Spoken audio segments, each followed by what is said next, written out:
Hey everyone, and welcome back. So I got in the new 4K release from Paramount of the original Friday the 13th, and obviously I was very excited to finally get this in 4K because of course they did do a 4K restoration just a couple of years ago, of course, for the Scream Factory Friday the 13th box set. Now that was obviously Paramount did the restoration, and then Scream Factory was able to, I think, did the box set itself. And so Paramount has actually released the first one so far anyway in 4K, and I'm not doing like a review of it because mainly, it would be fair because I didn't watch it from beginning to end. I skimmed through it because I did start hearing some concerns about black levels, so I definitely wanted to check it out. So when I got this in, I obviously had to pop the movie in and sort of take a look at a couple scenes, and I did in fact notice some weird anomalies, like pretty much right out of the gate. So there are some problems with this release that, quite frankly, they just need to be addressed. Because once they did the 4K restoration a couple years ago,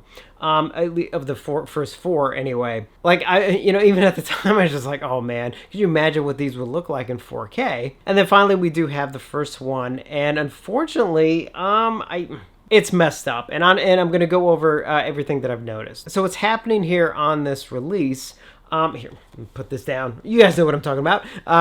So what's happening in this release is that, if I have to guess, is it just did not receive a proper HDR pass. So what I noticed right out of the gate, pretty much from the beginning of the film, in the very opening title, in the white, you could see the grain. It was like, it seemed very blown out, and then you could see the grain underneath it, the film grain. And then it jumped ahead to pretty much the first scene of the film, and that's where a lot of this stuff became super evident, that like something was not right here. So now I did try and grab a couple examples. Now I did use my phone, and I'm basically, taking pictures of it of a screen. So do take that into consideration, that obviously my phone is also making some adjustments, but at the very least you can, I think, get an idea of some of the stuff I'm talking about. So first up, what I noticed right out of the gate, especially in this shot of the sky, is that it's completely blown out. You can get just a very small sense of the blue in the sky,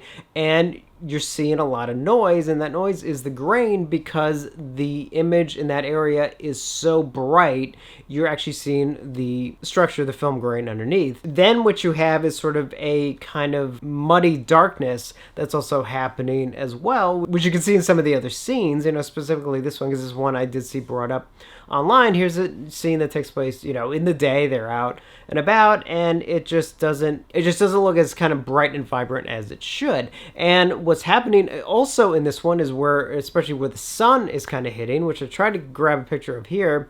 Especially if you look on the side of the what do you call it? Not the raft, but the thing that he's on, where the sun's hitting, it's very blown out. And again, within that, you can actually see the grain structure sort of popping up, which again looks like noise. And what I think has happened here is at some point in this release that the HDR pass was not done correctly, and so anything in sort of the top highlights and anything in sort of the low, dark areas is sort of getting clipped, and it's not getting the gradation that you're supposed to get in HDR, in 4K HDR, is the fact that there's supposed to be kind of a fall off between a very bright image as it works down, and in a very dark image, working up, sort of more into the grayscale for both of those. And that's kind of where the 4K transfers sort of have a big advantage over Blu-ray, is not obviously the resolution, but also in the reproduction of color, and especially those gradients between light and dark, which is getting lost here. I mean, it just seems like it at some, and I don't know how because again, having not done an HDR transfer, I don't know, but obviously knowing formats and things like that, video formats and what film formats, it's like that's where it looks like it's happening, because it especially in the blown out highlights specifically, which were shocking, looked like it was almost like early, like HD sort of stuff, kind of way back in the early days of like 24p HD stuff, where, if you got something that was sort of blown out, it looked very similar. That's why I was kind of like really taken aback by like, what the heck is going on here? And what's happening is, because it is so blown out, you're obviously, that's where the grain is, because you're seeing the grain underneath, which, the grain is there, but it's not so prominent when you have a proper presentation done. And that's what I needed to actually go back and double check. So I went and have it right here, pulled out the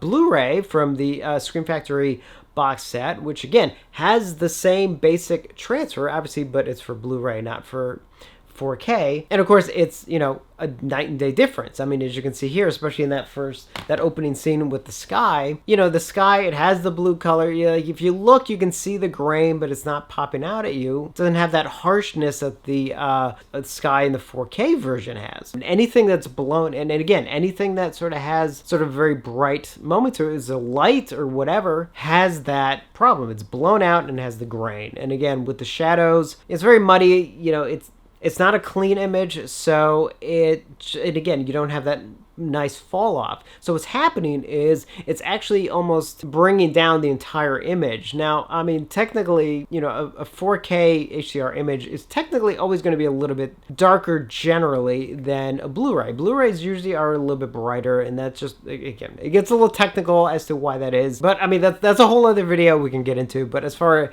as this transfer goes, the fact of the matter is it is darker than it should be because you lose the gray scale that's supposed to be in there. Anyway, that's kind of my guess as to what has happened here.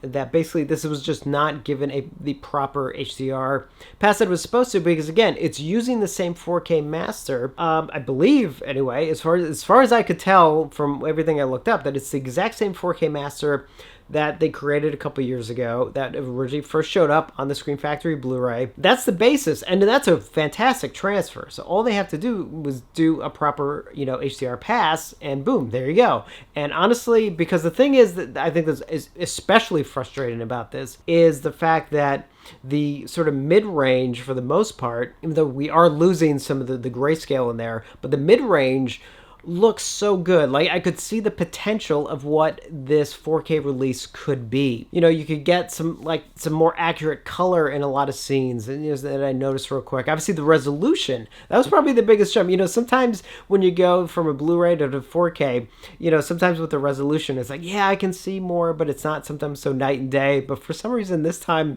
going from the 4K to the Blu-ray, I was just like, oh my God, you could really notice the difference between the two, where the Blu-ray just, you know, you didn't have that great detail that is in the 4K release. That's what's so frustrating, because the 4K underneath, you know, looks so good, and this could be such a great release. But again, it's botched, you know, so despite the fact that, yes, it's nice seeing that extra detail and everything and whatnot, it's still just missing the boat completely, because of course it's clipping the, you know, the highs and the lows, and it screws up the picture. Now, I can also nitpick and say that this release only has a 5.1 English 5.1 audio mix, which is of course a remix. It does not contain the original theatrical mono mix, which is very upsetting.